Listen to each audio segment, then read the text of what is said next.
lender conditionalities. C. Only 47% of acquired land has been formally titled, exposing untitled parcels to legal encumbrance risks. D. There is no publicly disclosed revenue model or debt service schedule to demonstrate Standard Gauge Railway's fiscal viability against its 2.7 billion euros debt obligation. And E. Uganda already lost 8 years from 2015 to 2023. Between 2015 and January 2023, the government of Uganda maintained a contractual arrangement with China Harbour Engineering Company for the construction of the Malaba-Kampala section. However, the contract was terminated in January 2023 after 8 consecutive years of failure to execute, during which financing negotiations with Chinese lenders stalled due to the connectivity concerns with Kenya's Standard Gauge Railway. Right Honourable Speaker, the committee therefore recommends that government present to Parliament by end of Q1 financial year 26-27 a comprehensive Standard Gauge Railway financing plan with confirmed lender commitments, co-financing structure for the remaining 2.2 billion, and a contingency strategy if November 2026 financial closure is not achieved.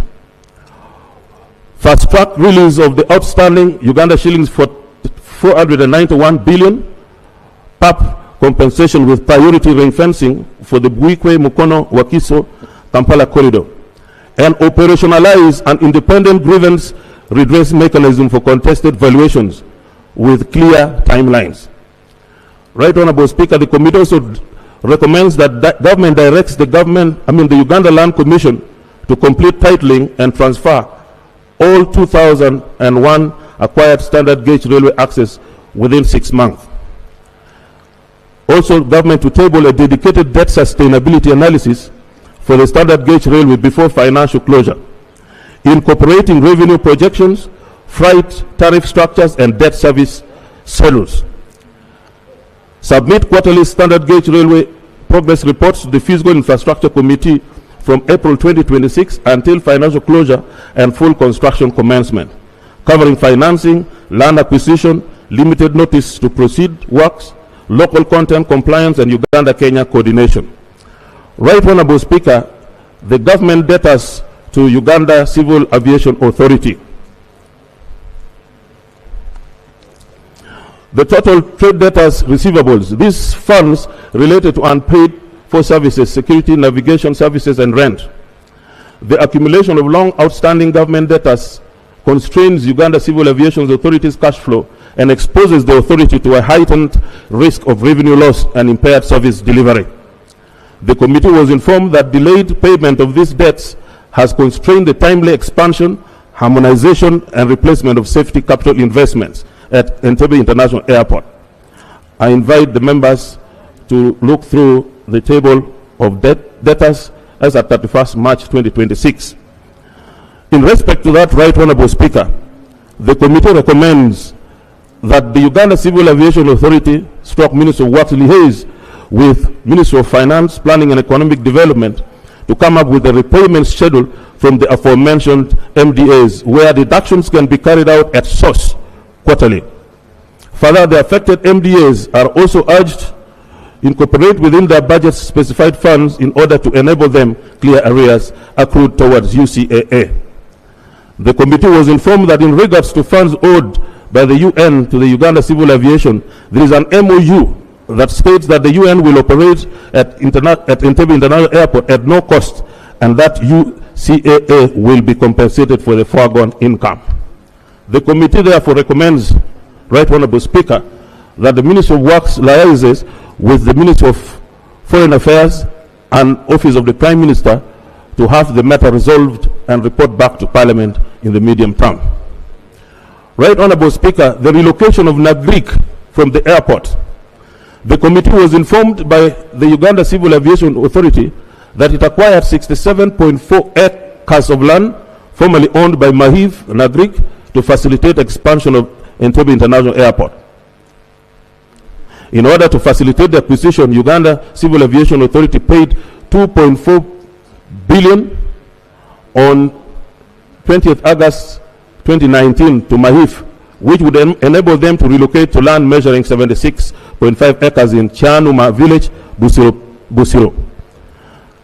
Right Honorable Speaker, in respect to that, the committee noted that this issue was raised in the committee report of the financial year 25-26, urging Maif and Nagrik to relocate and pave way for the Uganda Civil Aviation Authority, given that funds were received in lieu of the land by Nagrik, but the status quo remains the same.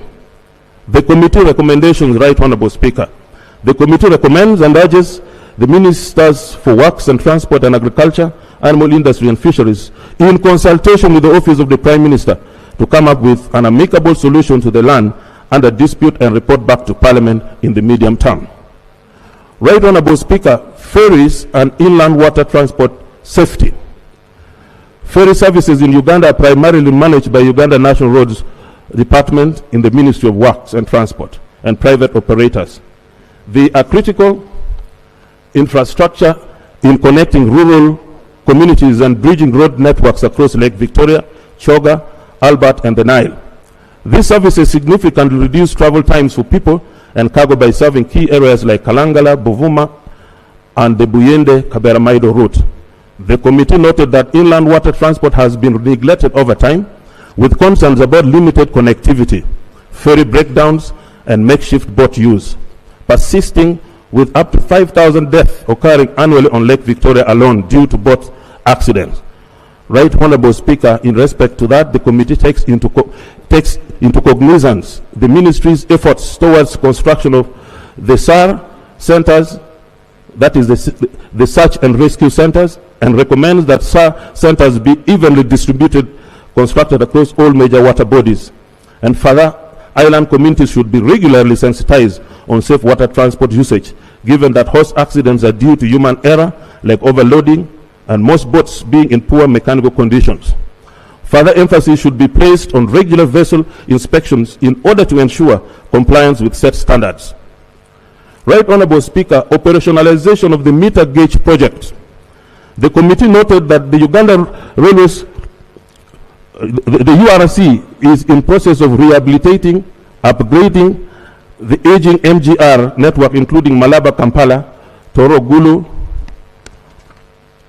and expand the commuter passenger services in the greater Kampala metropolitan area under their strategic plan financial year 25-26. Right Honorable Speaker, the committee noted that in financial year 2026-27, government has allocated Uganda shillings 161 billion to the URC towards of Tororo Gulu line, including rehabilitation of 600 wagons, rehabilitation of locomotives, and wage support. The committee recommends that the URC prioritizes full operationalization of the meter gauge railway, as this will go a long way in alleviating congestion of both cargo and passenger services on the road fund management. The committee noted that while Road Fund Management Department, formerly the Uganda Road Fund, is mandated to finance routine and periodic maintenance of public roads in Uganda, it is grossly underfunded. The fund is supposed to raise monies independent of general government taxation regimes and disperse those funds to repair and maintain agencies based on agreed work plan. Right Honorable Speaker, the agencies that repair and maintain Uganda roads and therefore benefit from the monies accrued by the road fund management include Kampala Capital City Authority and other designated agencies responsible for maintenance and repair of district, urban, and community access roads. The committee recommends and urges government to fully operationalize the road fund in order to enable it operate with the resources drawn from the second generation fund as resolved by Parliament.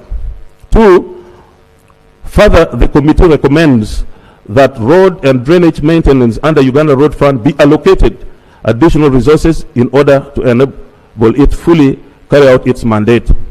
The committee also recommends that government comes up with a program specifically geared towards sensitizing the populace on proper garbage disposal and enforcement of attendant penalties. This may help curb the poor culture towards garbage disposal.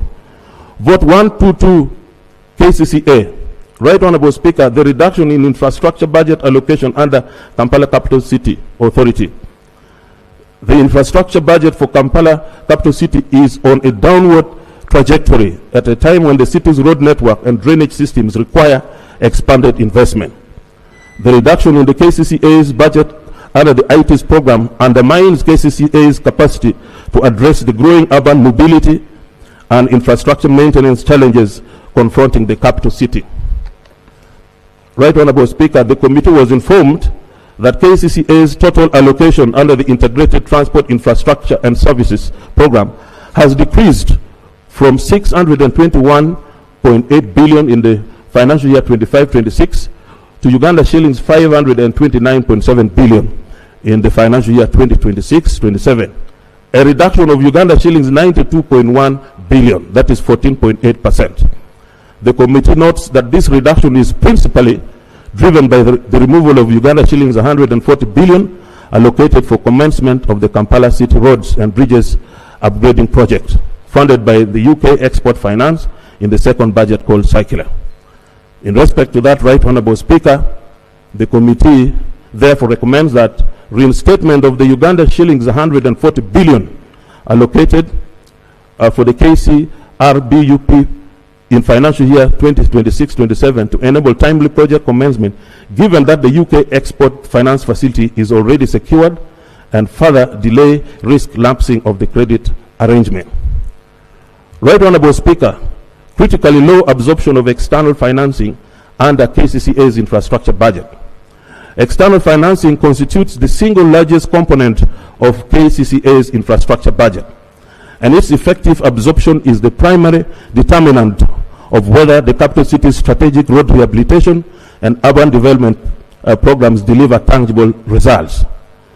Right Honorable Speaker, the half-year performance data reveals a deeply concerning pattern of under-absorption that, if sustained, renders the expanded external financing envelope largely illusionary.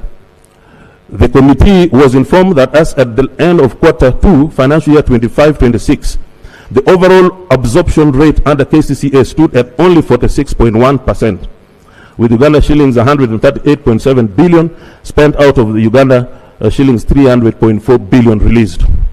External financed projects recorded particularly weak performance.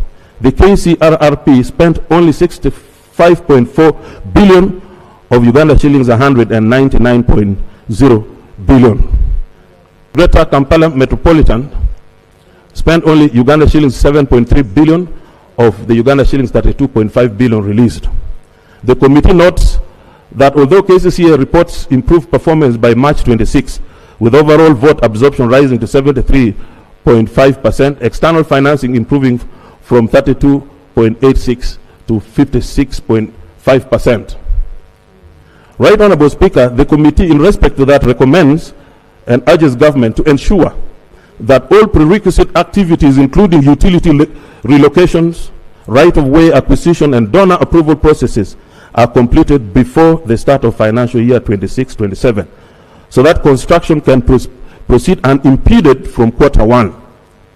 2, the committee recommends and urges government to engage development partners, the African Development Bank and the World Bank, proactively to streamline the no-objection approval processes and reduce approval turnaround times.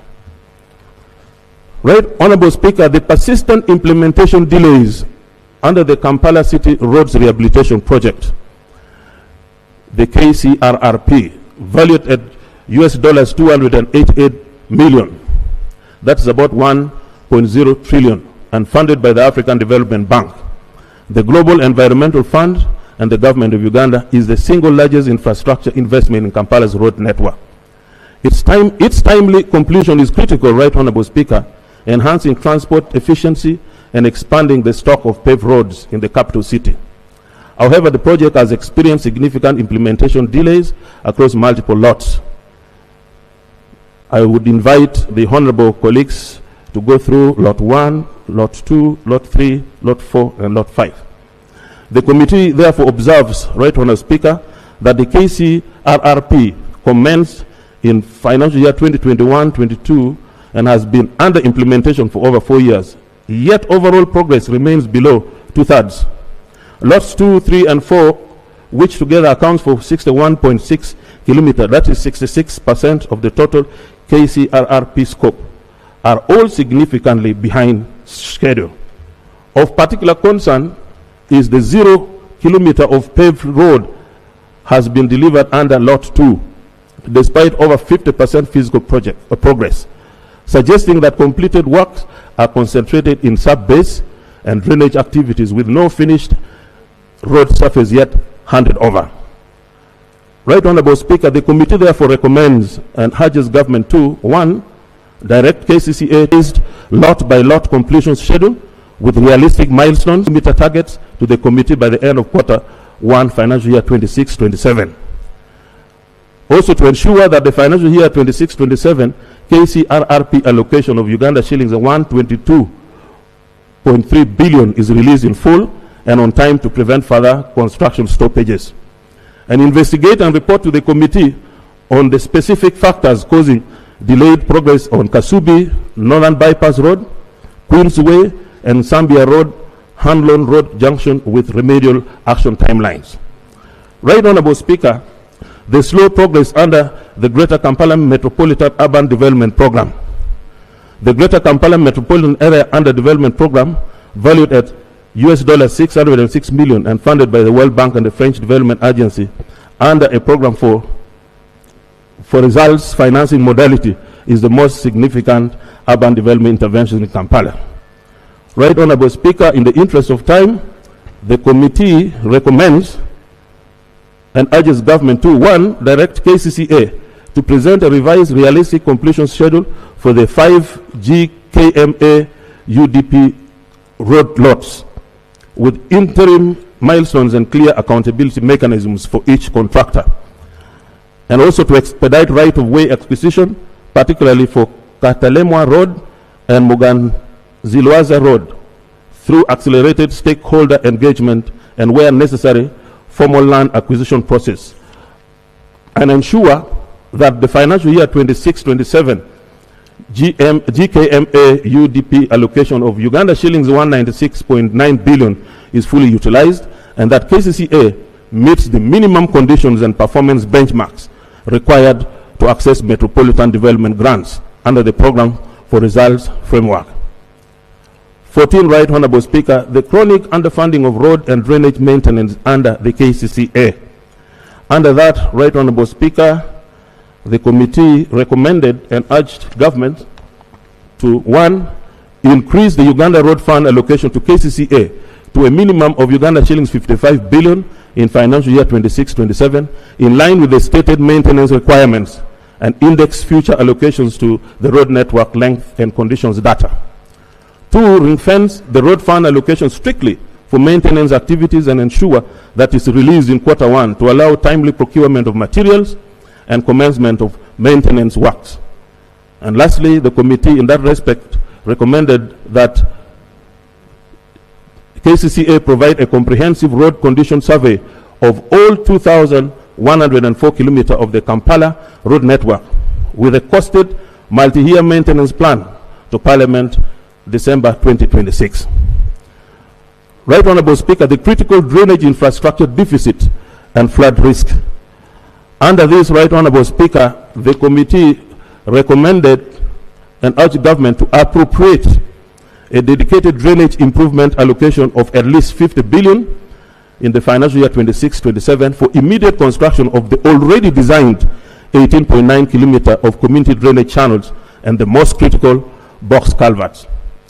To fast track the completion of the Lubigi drainage channel, 980 meters remaining, as a priority flood mitigation intervention, and develop and present to Parliament a comprehensive Kampala drainage master plan with a costed 5-year phased investment program by December 2026. Right Honorable Speaker, the non-release of areas and budget under the KCCA. In that respect, the committee recommends and urges government to 1. Appropriate and release a minimum of Uganda shillings 39.5 billion for areas clearance in financial year 26-27, and cease the practice of budgeting for areas without any intention of release, as this distorts the fiscal position. Right Honorable Speaker, grossly inadequate street lighting and infrastructure. In this respect, the committee recommends and urges government to increase the street lighting allocation progressively, targeting full coverage of all arterial and collector roads within 3 financial years. And then enforce penalties for vandalism of public infrastructure, including street lights, to deter destruction of government property, and explore solar-powered and vandal-resistant lighting technologies to reduce both operational costs and the impact of vandalism. Right Honorable Speaker, vote 609, road maintenance grant, operationalization challenges under the local government. Right Honorable Speaker, currently government allocates a uniform road maintenance grant of 1 billion to each of the 176 local governments. That is 135 districts, 10 cities, and 31 municipal councils, amounting to 176 billion in financial year 24-25 to support maintenance of the Duka road network. However, audit and field evidence shows that the design and operationalization of this grant have not translated in timely, efficient, and quality road maintenance at local level. In respect to that, Right Honorable Speaker, the committee recommends the following. Minister of Works and Finance should revise the road maintenance development grant guidelines to make preparation and annual updating of road inventories and condition surveys as precondition for work plan and funding approval, with targeted technical support to the 5 local governments with no inventories and the 22 with incomplete databases. Ministry of Finance should strengthen performance-based aspects of the grant by linking allocations to agreed indicators, timely completion rates, percentage of network in fair or good condition, quality audit scores, while maintaining a minimum flow to avoid penalizing the poorest local governments. And the government should also enforce strict timelines for procurement and implementation of works financed by the grant, with the non-performing local governments subjected to corrective action plans and closer technical supervision. Right Honorable Speaker, inadequate road equipment in local government. According to the most recent auditor OAG report, a review of road equipment in 148 sampled local governments revealed severe deficits in the availability and functionality of road machinery required to execute maintenance works and financed through the grant. 19 local governments had no road equipment units at all. 137 had inadequate equipment such as the motor graders, excavators, and bulldozers, and 119 local governments had non-functional machinery. As a result, most local governments experienced significant delays in implementing maintenance works, and in many ways were compelled to resort to expensive hiring of private equipment. Prioritizing the 19 local governments with no equipment and the 14 new districts with incomplete units, with a full package funded and delivered within a clearly defined timeline. Right Honorable Speaker, government should increase mechanical interest allocations to local governments to enable regular servicing, preventive maintenance, and timely minor repairs of road equipment, reducing downtime and extending asset life. The Ministry of Works should review and amend the current policy on centralized repairs during the warranty period of authorizing local governments to undertake minor and routine repairs through certified local workshops under clear guidelines and accountability arrangements.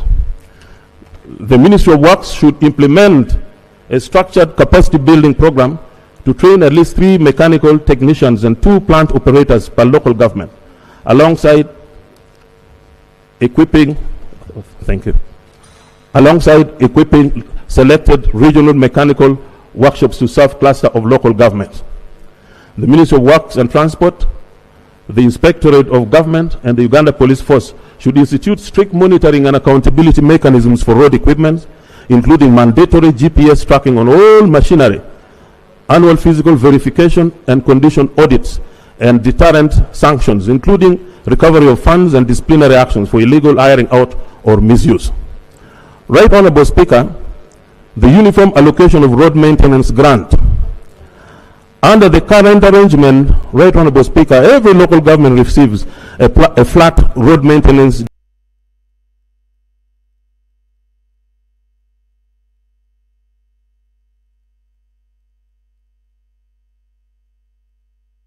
of its DUCA network or its institutional performance.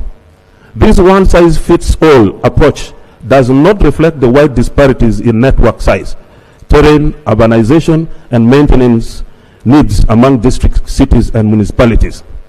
Larger and more urbanized local governments with extensive and heavily trafficked networks face acute funding shortfalls, which contribute to rapid deterioration and accumulation of maintenance backlogs, while smaller local governments with shorter networks may receive allocations that exceed their needs-based formula. Right Honorable Speaker, in respect to that, the committee recommends the following.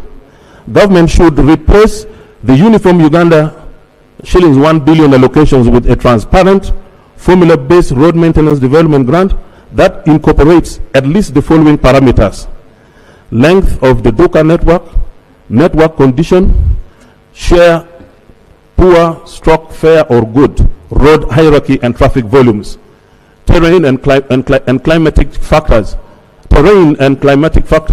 and historical absorption performance. A minimum base of Uganda shillings allocation should be maintained for all local governments to ensure basic functionality. But incremental resources above this floor should be distributed based on objective needs and performance indicators, ensuring that not all local governments receive the same amount. Ministry of Works should ensure that complete and regularly updated road inventories and condition surveys form the backbone of the allocation formula, and that local governments which fail to submit credible data within agreed timelines receive only the base allocation until compliance is achieved. The Ministry of Finance should consider gradually increasing the overall envelope for the road maintenance development grant while applying the new formula, so that better performing and higher needs local governments receive proportionately more resources.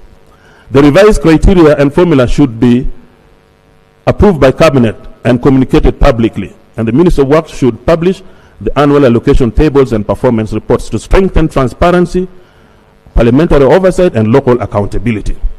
In conclusion, Right Honorable Speaker, honorable members, the committee adequately considered the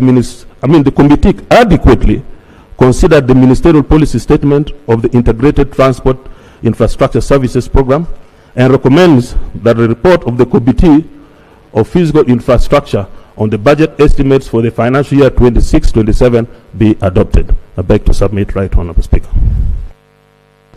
Thank you. Thank you. What are the allocations that have been given to you? The total allocations?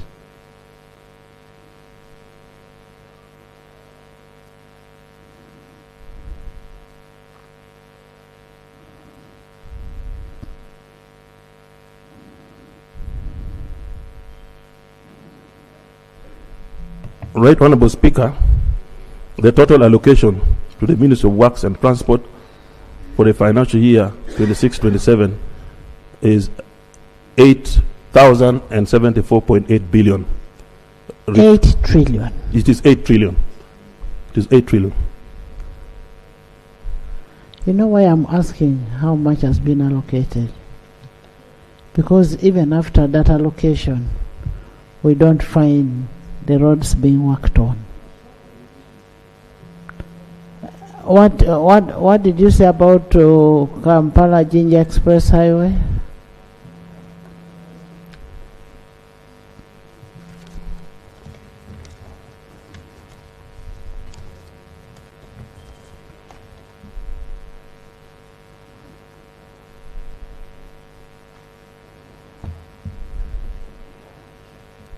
As you look for that, yes. We need to synchronize the issue of the regional mechanical workshops. You find a district like Bundibujo, the regional workshop is in Fort Portal, that far, very, very far. Mbarara, it is in Mbarara, not even Fort Portal, it is in Mbarara.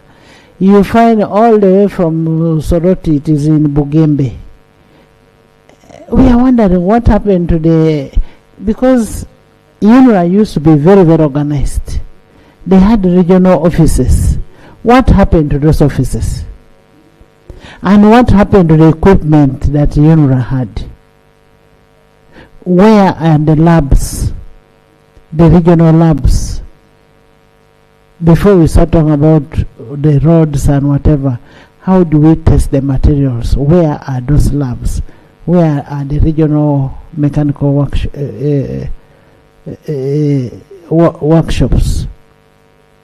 And then what happened to the UNRWA roads? Honorable Chair, you may need to enlighten us on that, because we are giving you a lot of money. Now, the fact that you have a lot of money, tell us which roads you will have to give us when we are doing appropriation, at which roads are we working on.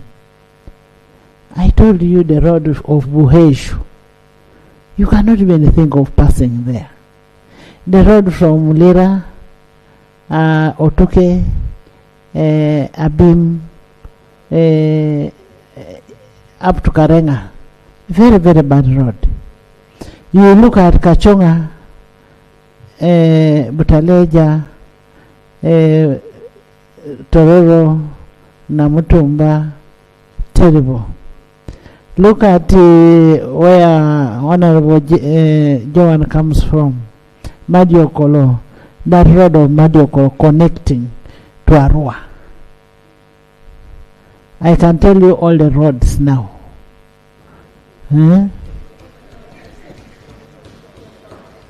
Let's look at the critical roads. Let's make sure that we use the money effectively. With all this money that is being given, we must achieve what we need to achieve. You find the roads in Kampala here, like my road, somebody is working on a Macedon road here. I have failed even to pass there for a whole 2 weeks. Nothing is moving. But I was even wondering, why did they remove my little collars which was there? They should have left it the way it was. So, Chairman, there's a big problem in your sector. A very, very big problem. Right, Honorable Speaker, in respect to the regional mechanical workshops, we had an extensive discussion on the subject matter with Ministry of Works, that currently the regional mechanical workshops does not offer efficient services to the rest of the regions. For example, we find that Karamoja sub-region would expect to travel all the way to Gulu mechanical workshop. West Nile will have to travel all the way to Gulu. Exactly. And then Oima, Fort Portal will have to travel all the way to Mbarara. So we did recommend the creation of sub-regional mechanical workshops, born out of the stations that were formerly manned by UNRWA. Exactly. Yes. Because what I've seen with the UNRWA, they have only changed the logo, and yet those people used to have very good workshops. UNRWA had a very good workshop. What about where districts like in Tongamo, Isingiro, or Kasese that are too big, or Yam, in terms of equipment? The President promised that they would give them additional equipment and additional 1 billion shillings for road maintenance. Right, Honorable Speaker, the discrepancies in the allocation of the road equipments indeed was observed by the committee.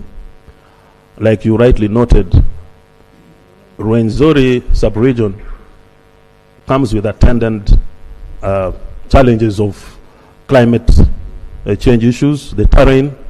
We did bring it to the attention Chairman, of the you have not understood what I'm saying.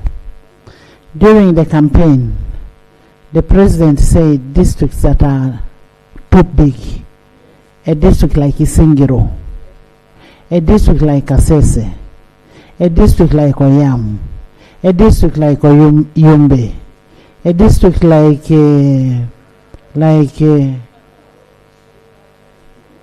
there are about 6 districts. He said they were going to give them additional equipment. That is number 1. 2, he also said they were going to give them additional 1 billion shillings for road maintenance. And when we had a meeting, a top political meeting on the budget, the president even emphasized to PSST that this money must be provided.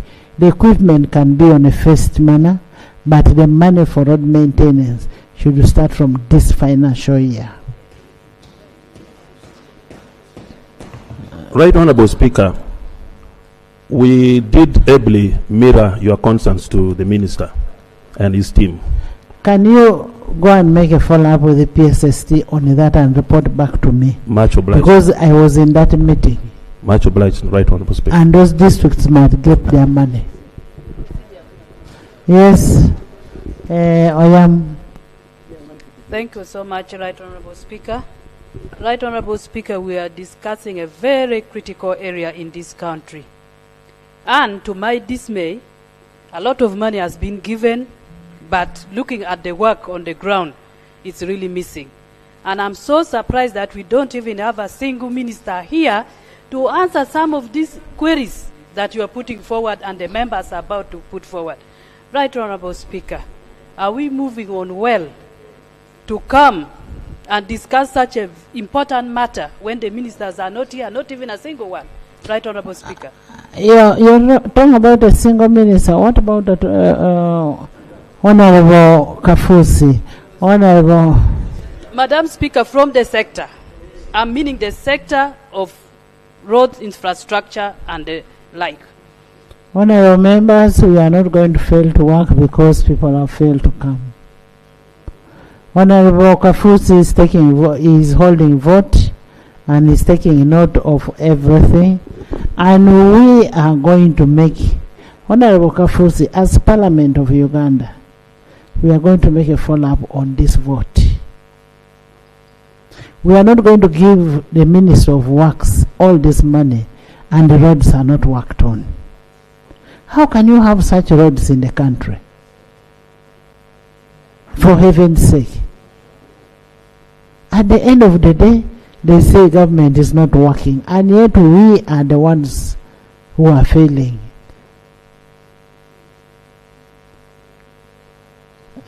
Yes. Joanne. Thank you, Right Honorable Speaker. I want to thank you for this opportunity. I would like to thank the committee for the report. I have 2 issues. I would like to agree with them that the new districts that received only partial equipment be equipped with the equipment, the balance. The balance of the equipment. That's very important. I would like to thank the government for the 1 billion. You said there are some districts that are very large, and His Excellency had promised that they would receive an extra 1 billion. I hope that this is large in land size and not necessarily large in numbers, because when you look at a district like Madiokolo, to reach some sub-counties, Madiokolo is a land of many waters, and therefore there's a need for many bridges. To reach one of our sub-counties, you have to go through 4 other districts, a sub-county called Ewanga. There's been a bridge called Kia Bridge that was planned in 2021. It was in the NDP 3. The design was made, but somehow they stopped at the design. Now I'm hearing about bridges which are being designed, which are set to be constructed. Designs are being planned. What about the design of Kia Bridge, which is already in place, but the bridge is not being put on the plan? So I would like to ask that the Ministry of Works considers that bridge in the plan. When we talk about the large districts, I want somebody from Isingiro, from Untungamo, to justify the size of Honorable. Thank you so much, Right Honorable Speaker. On that issue of big districts, when you look at Ntungamo, Isinjiro, and Kasese, we consider both the size of the district and the population, which brings the economic activities, of course, increasing because people are many. When you look at Ntungamo and Isinjiro, Kasese, and other districts whose population is high, you find that when you work on the road, within just 3 months, you need to go back. And then the terrain in Isinjiro, Kasese, and Ntungamo, the districts are hidden. So you find that even bridges, working on a bridge is very expensive. So we've been finding it very difficult to manage our constituencies because we manage them as sub-districts. The money we get from here in allowances, we use it to work on our roads. And we even hire private graders from Mumbai. We have people who have private graders. One time I worked on 40 kilometers. Another time I worked on 60-something kilometers. Because my constituency alone has more than 100 kilometers of district roads. So that is the challenge, and I thank you, Madam Speaker, for encouraging us to make sure that we give those districts extra money first, and then equipment can come later, because we borrow from honorable members, Thank actually you so a constituency in Ntungamo is a size of my district, Bukedea. You understand? Why would Bukeria be given 1 billion shillings and then a district like in Ntungamo is also given 1 billion shillings? We should be looking at the size, the population. Yes, Ntungamo. Thank you, Right Honorable Speaker. I represent Rahama East. Nothing personal, but I am looking at what is on ground. We are here to represent people. Yes. Thank you, Right Honorable Speaker. I represent Rahama East constituency, which is part of the 5 constituencies which we have in Ntungamo district.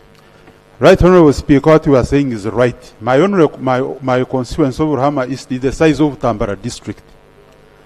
Tambara district receives 1 billion, and Ntungamo district, which has 5 constituencies, 5 times Tambara, receives 1 billion too. We have been complaining over this issue, and I remember in March last year, we met the president.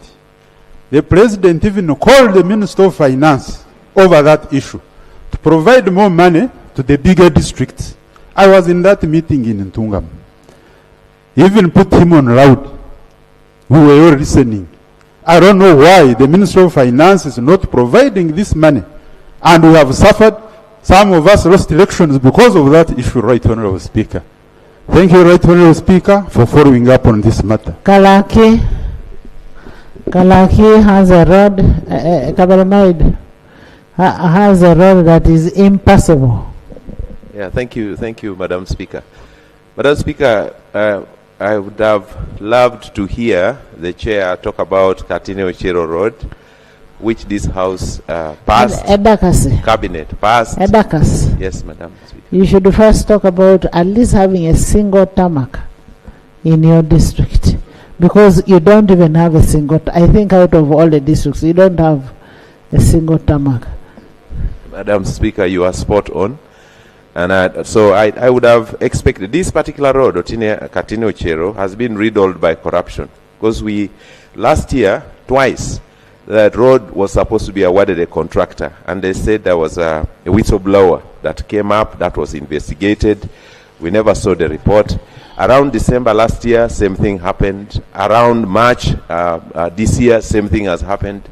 So I would have loved to hear what is that report, what are the dates for the contractor to be given the road. So, Madam Speaker, you are right on. Secondly, on the issue of ferries, We informed the process in the beginning that Kaberimaido has the largest number of people who would use that ferry to come to Busoga and to come into Kampala. And so the information available then suggested that the place where the workers should be staying would be in Kampala, a place called Kampala, where the ferry docks in Kaberimaido. But up to now, there is no housing there. Instead, the housing was placed in Buyende, where the ferry starts off from. Recently, the minister acknowledged and accepted that they would transfer, that they would construct new buildings on that side. I would have expected to see that in the budget for next year. As I speak, the minister has started to rent houses for workers to stay on the side of Kaberimaido, which is a better step, but would be important would have loved to see in the budget figures showing that construction will take place on the other side to enhance the usage of the ferry. Thank you, Madam Speaker. Honourable members, I also want you to remember that there are loans that we approved as a house. The loans were approved for construction of particular roads. To date, the roads have not been constructed. They have not even started the works, and yet we are paying interest in those loans. Honourable Minister, how do we handle that? On the issue of the loans that we approved, the designs are not available, the works have not started, and yet we are paying interest on these loans.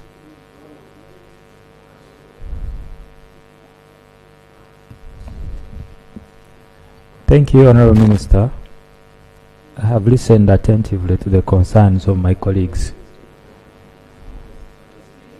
Thank you, Right Honourable Speaker. I have listened attentively to the concerns of my colleagues. I would like time to consult and give a befitting answer, especially in reference to particular roads, okay? So that I can give a status report and tell you on this. Yesterday I passed this road from Nakaseke to Ngoma. That road, I think, was given to, I don't know to which construction company, but the works are not moving. Go to Kampala Fort Portal Road, the works are not moving. To Hoima Road, nothing is moving. What could be happening? No, the releases were done. The releases were done. Madam Speaker, I know that some money was paid out, some of the contractors. It may not have been fully paid, but some money was given to them, especially, I know, the Mitiana Road. To Fort Portal, yes. But I need to find out, get a proper status report, and make a report to Parliament. Honourable members, I have a suggestion that we refer this report to the committee, but in the next sitting, we need to open up the debate with the Minister of Works.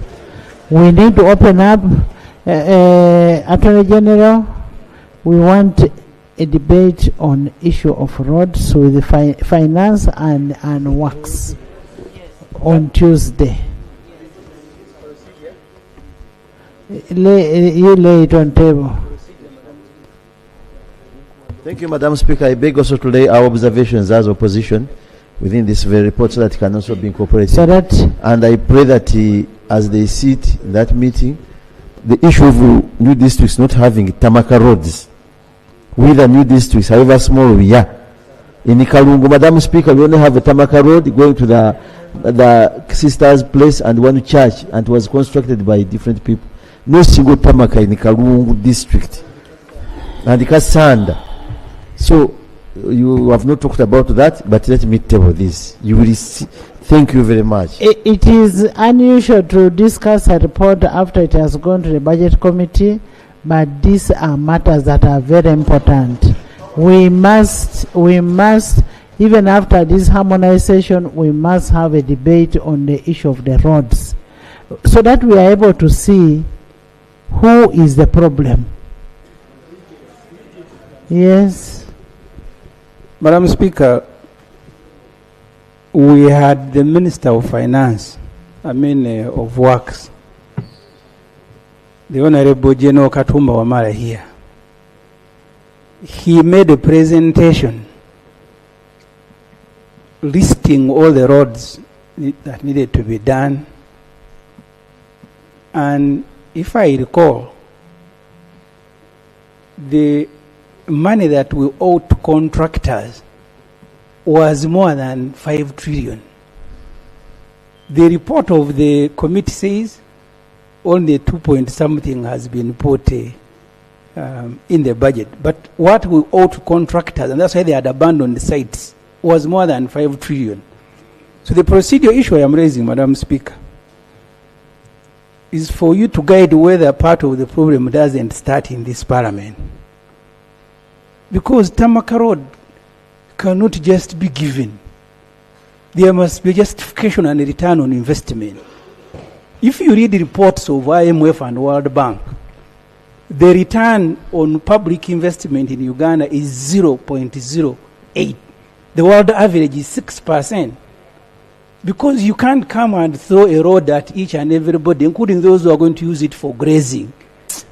80% of the vehicles in Uganda are you mean grazing is not an activity? I am on procedure for you to rule. There is an order.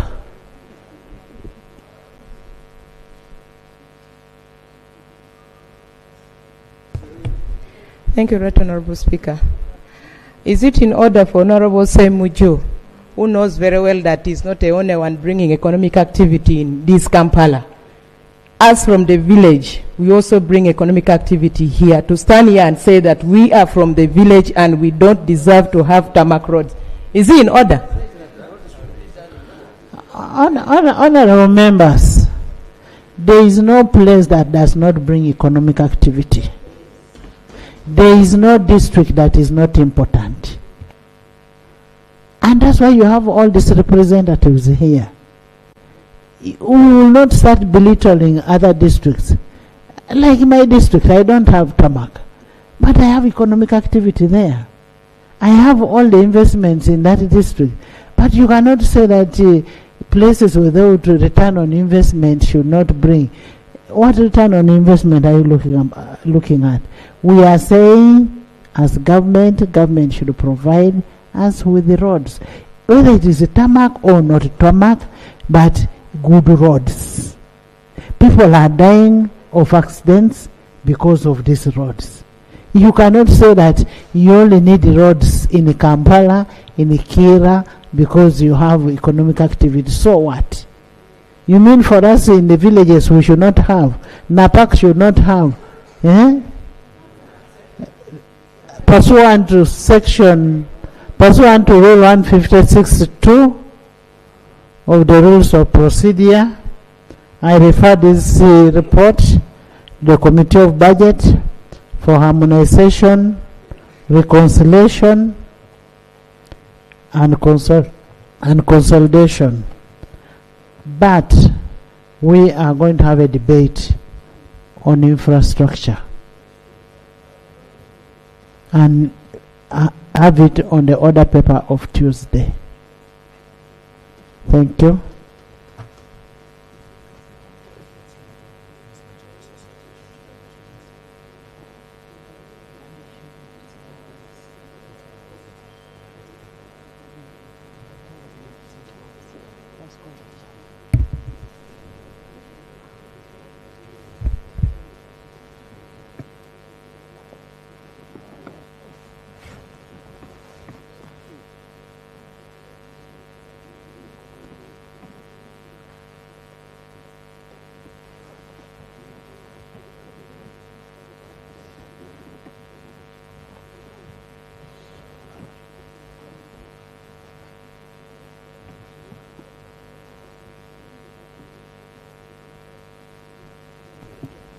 Next. the Sectoral Committee on Legal and Parliamentary Affairs. Honorable members, I want to request you that you look at the overall observations, recommendations, and budget allocation. Please, Chair. Thank you, Right Honourable Speaker. I stand here to present the report of the Legal and Parliamentary Affairs Committee for the Ministerial Policy Statements under its scrutiny. Right Honourable Speaker, I beg to lay on table the minutes and the duly signed report for the committee. I beg to lay. Please lay. Thank you.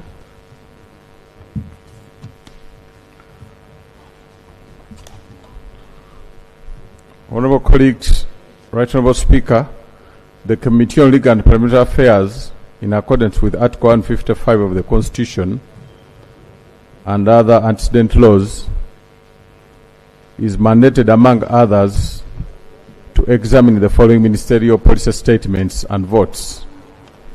The committee considered the ministerial statements for Vote 007, Ministry of Justice and Constitutional Affairs, Vote 133, Directorate of Public Prosecutions, Vote 102, Electoral Commission, Vote 105, Uganda Law Reform Commission, Vote 104, Parliamentary Commission, Vote 101, the Judiciary, Vote 148, Judicial Service Commission, Vote 109, Law Development Center, Vote 106, Uganda Human Rights Commission, Vote 103, Inspectorate of Government, and Vote 119, Uganda Registration Services Bureau, and also the Shadow Minister of Justice and Constitutional Affairs, who made a report.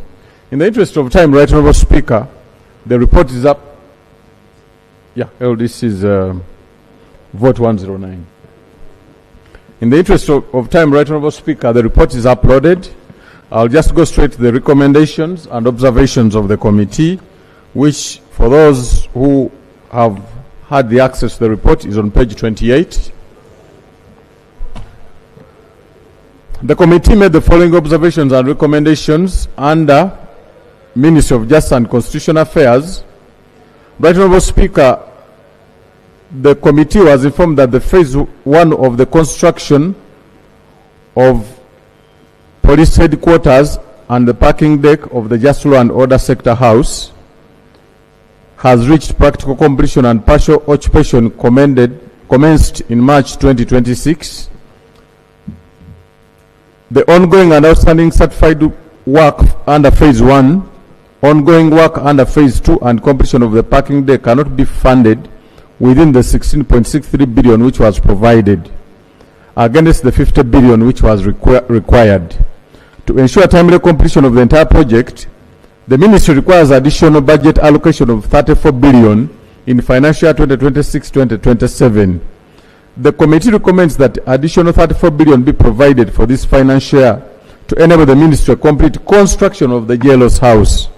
Honourable colleagues, as you have noticed, many of the offices have already shifted to Naguru, where it's located. Under the motor vehicles, the committee was informed that the ministry currently has a fleet of 86 vehicles, of which 68 are over 5 years and 37 have been in usage for over 10 years. Relatedly, the Auditor General has already raised a query over the use of old vehicles that should have been disposed of. The ministry needs transport equipment of at least 48 motor vehicles over the next 2 financial years to support its operations of regional offices, court attendance, supporting the functions of administration of estates of the deceased persons, inspection of law chambers as its mandate. The committee recommends that an additional 7.2 billion be provided to the development budget of the Ministry of Justice and Constitutional Affairs for the coming financial year to procure 24 vehicles to improve dispensation of justice and access to justice in various areas. Right Honourable Speaker, the committee noted that state attorneys in the Ministry of Justice and Constitutional Affairs and the Directorate of Public Prosecutions do related work, but those from Ministry of Justice and Constitutional Affairs are taxed, while those in DPP a note. We note that to remove this discrimination, there is need for tax waiver for state attorneys in the Ministry of Justice and Constitutional Affairs as well. So the committee makes this recommendation strongly. Construction and facilitation of regional offices. The committee was informed that the Ministry of Justice and Constitutional Affairs continues to face challenges in delivering effective services due to inadequate infrastructure and limited tools and equipment, with only 7 regional offices serving an average of 25 districts each.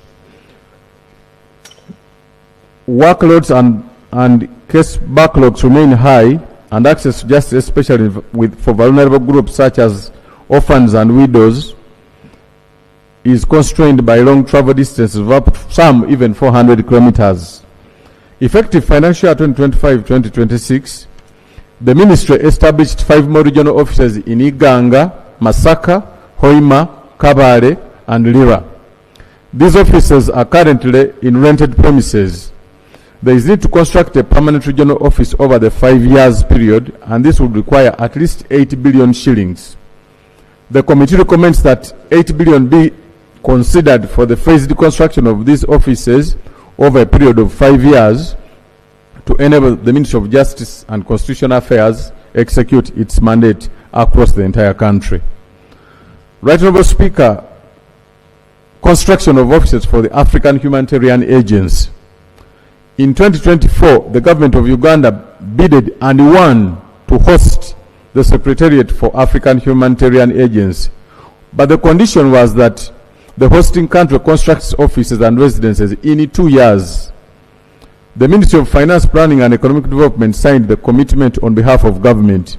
This included providing office and residential accommodation as the construction takes place. This altogether required 360 billion over a period of 2 years. However, the ministry requires 200 billion for the first year to commence this construction of the African Humanitarian Agency offices. Presently, no funding has been allocated. So the committee observes that the failure to provide these funds for the construction of the headquarters means that the country loses the opportunity to host this very strategic agency. We therefore recommend that 200 billion be provided in this financial year 2026-2027 to enable the ministry to start construction of the office project to fulfill the commitment made by our government. Under vote 101, which is judiciary, the committee noted a need to fund the timely disposal of cases, both civil and criminal, facilitation of court sessions, daily hearings, and daily court operations in the 269 operational courts, management of election petitions, facilitation of court-summoned witnesses who at least to not less than 60,000 in total, conduct of locus visits at various court levels to facilitate a minimum of at least 55,112 visits, and facilitation for court assessors, at least 3 per judge. To achieve timely disposal of cases, judiciary requires an additional 48.57 billion, and the committee makes a recommendation that these funds be available to enable the mandate be achieved. Right Honourable Speaker, we still grapple with case backlog in this country. The judiciary plans to increase the case disposal rate from 58% financial year 2024-25 to 60.6% financial year 2026-2027. This will reduce the backlog from 24.2% to 22.2% and dispose of 291,544 cases by the end of 2026. Hence, the need for an additional 20.12 billion in case backlog reduction strategies such as special court sessions. The committee, however, noted that a significant number of cases committed to the High Court remained unheard for years, alongside infrequent court appearances and extended intervals between hearings. Additionally, the committee is concerned that the plan towards the reduction of backlog, as projected by judiciary, is not satisfactory because of the minimal percentage. The committee has recommended that the funding requested by the judiciary to tackle the issue of case backlog be deferred temporarily until a comprehensive plan is provided. Implementation of the legal representation at the expense of the state in capital offences in line with the judicial legal representation at the expense of state. The committee noted that Article 28(3) of the Constitution requires that every person who is charged with a criminal offence that carries a sentence of death or imprisonment for life is entitled to legal representation at the expense of the state. Similarly, the judicature legal representation at the expense of the state rules 2022 has revised the rates upwards for facilitation of advocates on state brief. To be able to fulfill this mandate, the judiciary requires an additional 31.97 billion. The committee recommends that 31.97 billion be provided to the judiciary to facilitate advocates to hold these cases on state brief. Automation of courts to eliminate delays in the management of cases. The committee was informed that the judiciary plans to roll out electronic case management system (ICMIS) to additional 20 court stations, which include, among others, Masaka High Court, Masaka Chief Magistrates Court, Kalangala Chief Magistrates Court, Sembabule Chief Magistrates Court, Kalungu Lukaya Grade 1 Court, Mpiji High Court, Mpiji Chief Magistrates Court, Gomba Chief Magistrates Court, Butambala Chief Magistrates Court, and Insanji Chief Magistrates Court, Masindi High Court, Masindi Chief Magistrates Court, Chiriandongo Chief Magistrates Court, Bulisa Chief Magistrates Court, and Chigumba Chief Magistrates Court, Mubende High Court, Mubende Chief Magistrates Court, Mitiana Chief Magistrates Court, Kasanda Chief Magistrates Court, Chegegwa Chief Magistrates Court. Right now, I'm reading all of them to show the balanced nature throughout the country. The committee recommends that 13.739 billion be provided during the financial year 2026-27 to enable judiciary automate case management business processes to quicken adjudication and also reduce person-to-person interactions, hence mitigating corruption incidents. Budget increase and misalignment. The judiciary's proposed budget for financial year 2026-2027 stands at 633.97 billion, representing a 43.7% increase from the financial year 2025-2026 approved budget of 44.223 billion. The committee noted a 103.5% increase in the travel budget of the judiciary from 43.79 billion to 89.154 billion, with the MPS showing extensive travel inland provisions totaling 77.0 billion and travel abroad to 12.2 billion, representing a 14.1% of its total proposed budget. Notwithstanding this increment in the judiciary budget, the case backlog continues to increase and with the key activities underfunded within the budget. The committee notes that the increased travel budget be retained only to the extent that it directly supports judicial work, especially locus in quo-vists, estimated at 20.95 billion, out of station court sessions, and pre-bargaining proceedings that facilitate case disposal. The committee observes with concern that pre-trial and trial detention remains a systematic challenge within the judicial system, as evidenced a high portion of inmates on remand, which is 48.4%. This situation points to persistent case backlog, yet this matter is not addressed within the budget provisions. In addition, the committee observes that whereas the judiciary budget has been growing over the years, the same key mandate areas like timely disposal of cases have not attracted substantial funding, hence causing backlog. Therefore, the committee recommends that the judiciary budget be realigned and Uganda shillings 10 billion be removed from the proposed travel budget of judiciary, reducing it to 89.154 billion to 79.154, and the monies be reallocated for case backlog reduction and a progress report be shared forthwith. Under Vote 102, Electoral Commission. Following the presidential directive, the Commission has since January 2023 temporarily relocated its headquarters to the National Housing and Construction Company Limited premises at Plot 1 to 3/5 7th Street Industrial Area on rental basis. The construction of the headquarters at Lubowa, Wachiso, is supposed to be implemented by National Housing and Construction Corporation, which will provide land, design, construct, and furnish the Electoral Commission Center at Lubowa within a period of 18 months. The project is crucial for enhancing the operational efficiency, institutional capacity, cost saving in the long term, and electoral preparedness for the upcoming electoral activities. And failure to provide the 62 billion required in this financial risk stalling the project and undermining the Commission's preparedness for the upcoming critical electoral milestones. It is the recommendation of the committee that the government prioritizes and allocates 62 billion in this financial year to support the construction of the Electoral Commission headquarters at Lubowa.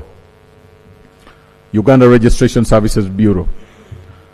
The URSB plans to construct an archival center which is essential for preserving historical records.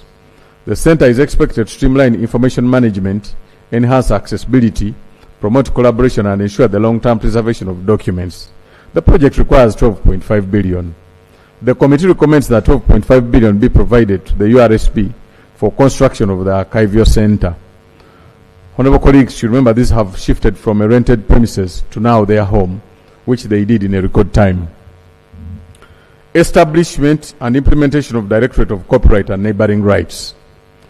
The URSB plans to establish and implement a Directorate of Copyright and Neighboring Rights, which aims at protecting intellectual property, fostering creativity, and ensuring compliance with national and international copyrights. The Directorate would serve as a cornerstone for thriving creative economy, promoting fairness, innovation, and sustainable development. URSB requires 2.759 billion to establish and implement the Directorate. Right Honourable Speaker, we have just passed an amendment on the copyright law, and we strongly recommend that this money be provided to open up this facility. Office of the Directorate of Public Prosecutions. Right Honourable Speaker, despite the recent recruitment of 125 state attorneys, for which the department is grateful, the Directorate of Public Prosecution staffing stands at 759 against the approved 1,734, which represents 43% staffing level. There is still a critical need for recruitment of both legal prosecutors and administrative staff to expand the scope of reach of criminal prosecution services.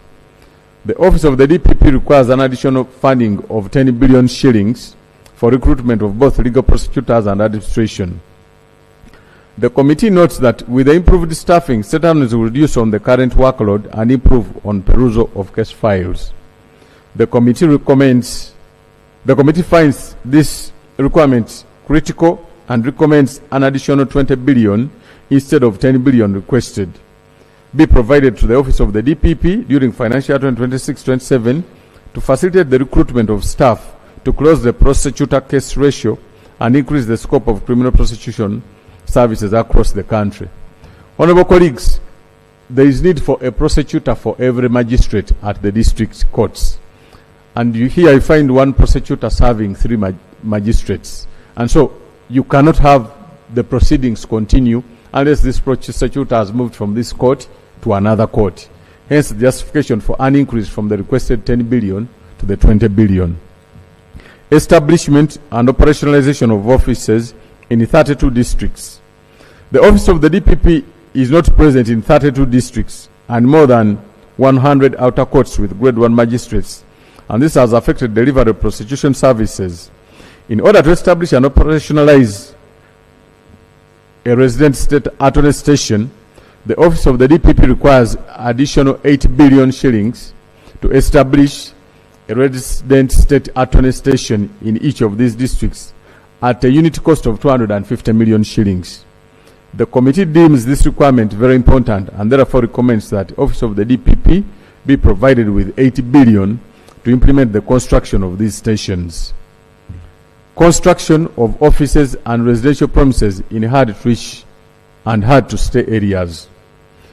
As part of strengthening criminal prosecution service delivery, the Office of the DPP has established 148 offices both at regional and district levels.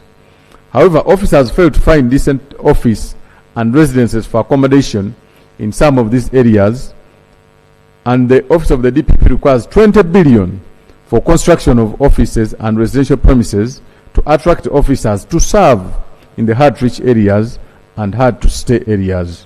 The committee makes a recommendation that 20 billion be provided for the development budget of the Office of the DPP during this financial year to construct their own up-country offices and residential premises. Transport equipment. The committee observed that the Office of the DPP requires 18 billion for procurement of 72 vehicles to support movement of officers to and from courts to avoid sharing public transport facilities with the suspects, relatives, and their accomplices while in prosecution of case files and other sensitive documents. And officers who serve hard-to-reach and stay areas of Bukwo, Yumbe, Pakwach, Maracha, Kalangala, Kotido, Koboko, Bwera, among others, including supervision by management. The committee recommends that 18 billion be provided to the Office of the DPP during this financial year to provide transport equipment for those areas. Security. The Office of the DPP also requires security at all its field offices to guard against unauthorized intrusion in the protection of both persons and property.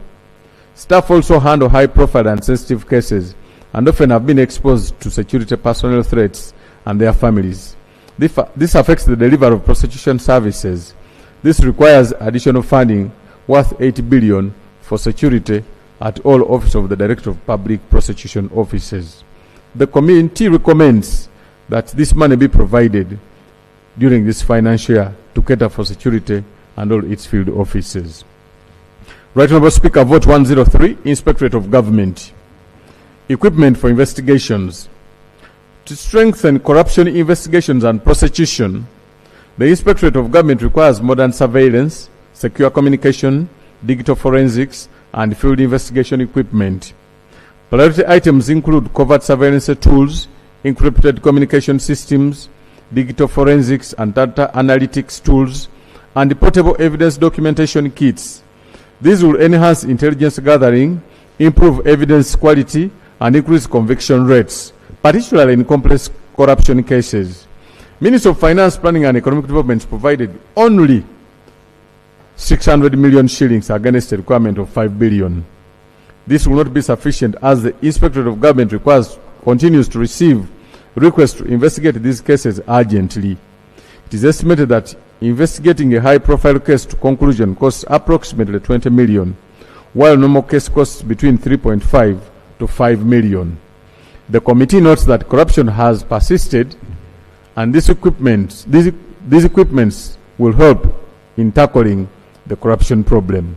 The committee recommends that an additional 4.4 billion be provided in the financial year 2026-27 to the Inspectorate of Government to facilitate the acquisition of modern investigation equipment.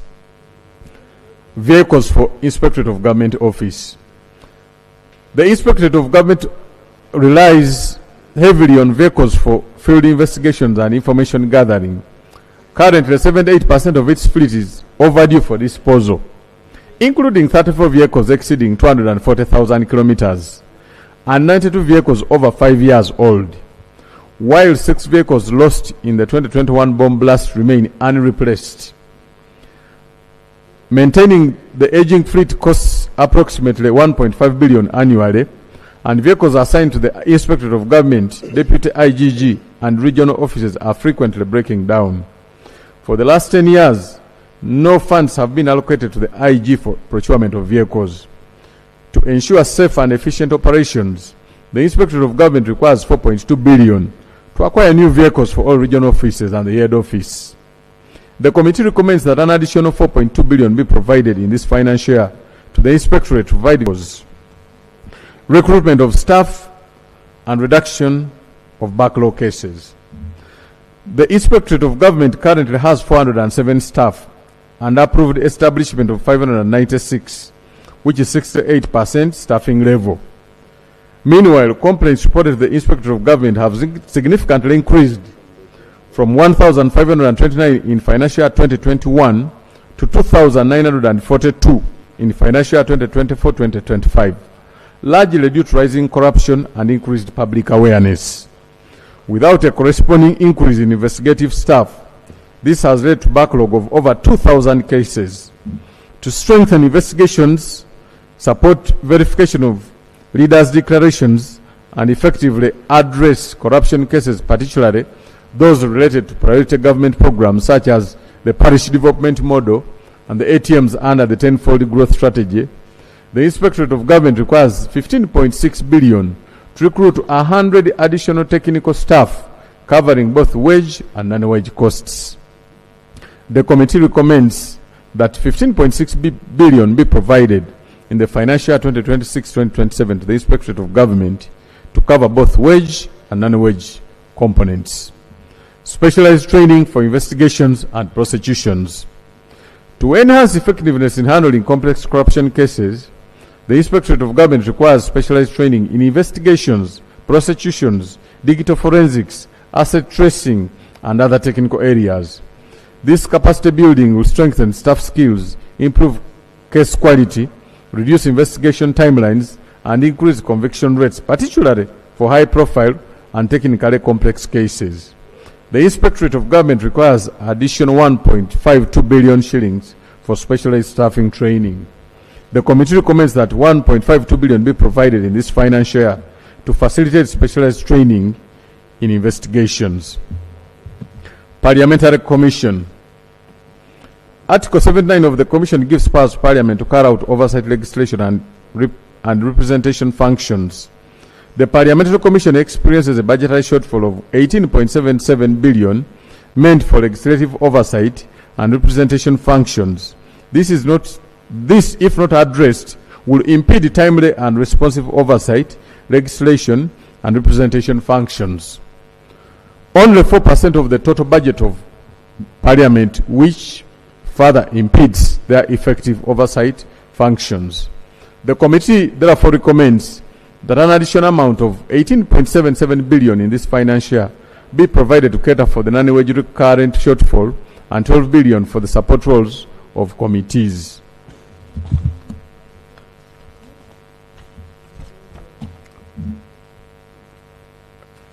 Medical insurance.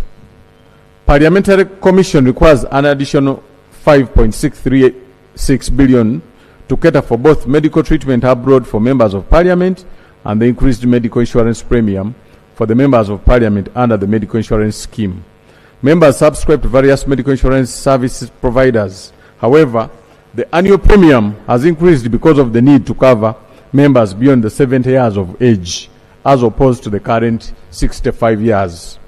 The committee recommends that the additional 5.63 billion to enhance the medical insurance for members be provided. Honorable colleagues, in a special way, I want to extend appreciation to the leadership of Parliament and the technical team for effectively discussing this budget being a statutory budget with the executive and having it covered to that tune. Uganda Human Rights Commission. Conducting capacity building to the newly elected local council leaders on human rights-based approach. The newly elected local council leaders play a critical role in planning service delivery, community mobilization, and oversight at grassroots level. However, many of them assume office without adequate knowledge and practical skills in the human rights-based approach, which is essential for inclusive, accountable, and people-centered governance. The requested funds will support a nationwide capacity building program aimed at equipping local council leaders with knowledge, skills, and tools to integrate human rights principles. The Uganda Human Rights Commission requires 1.5 billion for capacity building of the newly elected local council leaders. The committee recommends that 1.5 billion be provided during this financial year to the Uganda Human Rights Commission to facilitate training of newly elected district local council leaders on the human rights-based approach. Upgrading of Moyo Field Office to regional office. The Commission intends to upgrade the Moyo Field Office to a regional office in order to enhance delivery of human rights services within the Northwest Nile region.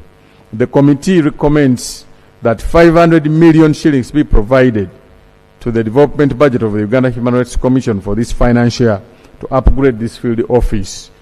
to a regional office. Law Development Center. Completion of construction of all LDC multi-storage building of Uganda shilling 64.7 billion. Due to limitation of physical facilities, especially farms, rooms for training students, the Law Development Center embarked on the construction of a multi-storage building to reduce the ratio of students to classroom space. The center embarked on the construction of a multi-storage building to house 20 farm rooms. Currently, phase 2 has been completed. However, with the current development ceiling, LDC is not able to embark to the next phase 3 due to insufficient funds. Completion of the building has been delayed due to inadequate funding.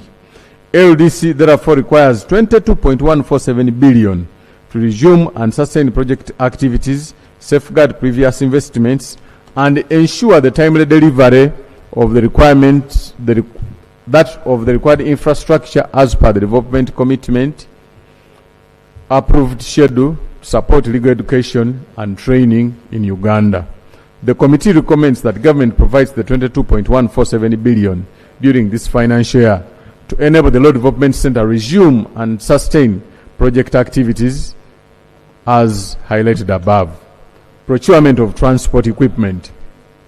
The committee was informed that the current fleet age profile indicates that nearly half of the LDC's vehicles have exceeded their optimal operational lifespan and are due for disposal, emphasizing the need for phased replacement strategy to maintain effective service delivery. This situation has significantly constrained the implementation of up-country activities, particularly the transportation of teaching staff from Kampala campus to regional campuses, as well as the facilitation of legal aid services, including the movement of staff to courts, prisons, and remand homes across regional and satellite clinics. This requires 0.8 billion. The committee recommends availability of these funds to enable the LDC procure the vehicles. Acquisition of ICT equipment. LDC plans to acquire networking equipment, servers, enterprise storage equipment, data center power bank solutions, farm room interactive displays, modern